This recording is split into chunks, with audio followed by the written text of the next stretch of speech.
অভিমান সেখানেই সুন্দর যেখানে প্রিয় মানুষটা অভিমানের মূল্য দেয়।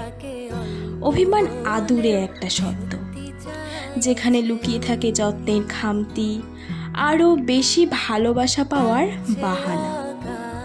মানুষ সবার উপরে রাগ করতে পারে, তবে সবার উপর অভিমান করতে পারে না। অভিমান হয় একান্তই নিজের মানুষের উপর, যার উপর অধিকার আছে। অধিকার বোধ থেকেই অভিমানের জন্ম হয়। মানুষ তার সবচেয়ে কাছের কিংবা খুব শখের মানুষটার সাথেই সবচেয়ে বেশি অভিমান করে। অভিমান ঠিকঠাক বুঝতে হয়, যত্ন নিতে হয়, গুরুত্ব দিয়ে আগলে রাখতে হয়। সেখানেই সম্পর্কটা সুন্দর, অভিমান সুন্দর, একে অপরের সাথে সুখী।